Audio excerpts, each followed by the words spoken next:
আসসালামু আলাইকুম। কিছু কথা বলার জন্য আসলাম। হামে ভাইরাসে শত শত শিশু মৃত্যুবরণ করতেছে। গত বছর হামের টিকা দেওয়া হয়নি, হামের টিকা সহ অন্যান্য টিকাগুলো দেওয়া হয়নি। এটা অন্তর্বর্তীকালীন স্বাস্থ্য উপদেষ্টার গাফলতির কারণে, এই টিকাটা না দেওয়ার কারণে শত শত শিশু এখন মৃত্যুবরণ করছে।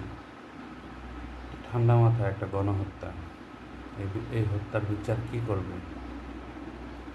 বর্তমানে যে পরিস্থিতি বিরাজ করতেছে বাংলাদেশে, দিন দিন পরিস্থিতি আরও খারাপ দিকে যাচ্ছে, দুর্ভিক্ষের পর্যায়ে যাচ্ছে। তেলের অবস্থা সংকটাপন্ন, তেল ক্রাইসিস অলরেডি শুরু হয়ে গেছে, রিফাইনারি প্রতিষ্ঠান বন্ধ হয়ে পড়ছে। এখন যদি সরকার সিরিয়াস না হন এবং সরকার প্রধান সামনে থেকে যদি নেতৃত্ব না দেন, আমার মনে হয় না এই দেশের পরিস্থিতি আরও খারাপ হবে, আরও জঘন্য পর্যায়ে চলে যাবে, বিশেষ করে মধ্যবিত্ত এবং নিম্ন মধ্যবিত্ত গরিব মানুষের বেলায়। তো আমার একটা বিষয় অনুরোধ থাকবে, আওয়ামী লীগ একটা বিশাল সংখ্যাগরিষ্ঠতা আছে বাংলাদেশে, তাদের সমর্থক আছে।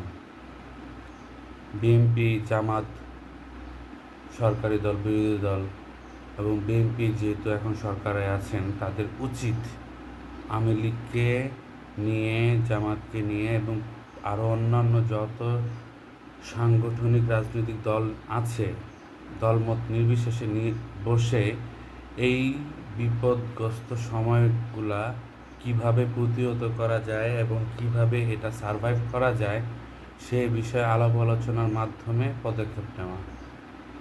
এটা অবশ্যই বর্তমান প্রধানমন্ত্রী জনাব তারেক রহমানকে নিতে হবে, ওনাকে সিরিয়াস হতে হবে। দয়া করে একটু সিরিয়াস হন, পরিস্থিতি খুব খারাপ দিকে যাচ্ছে। হাত জোর করে বলতেছি, দয়া করে সিরিয়াস হন। আপনারা দেশের জন্য হলেও সিরিয়াস হন, রিকনসিলেশন করেন, মানবতাবোধ আনেন, ক্ষমাশীল দৃষ্টিতে সবাইকে একত্রিত করেন, দলমত নির্বিশেষে। মানুষ আপনাকে দোয়া দিবে, মানুষ আপনাকে সম্মান করবে। আপনি এটা করেন, আল্লাহ আপনাকে সুযোগ দিচ্ছেন।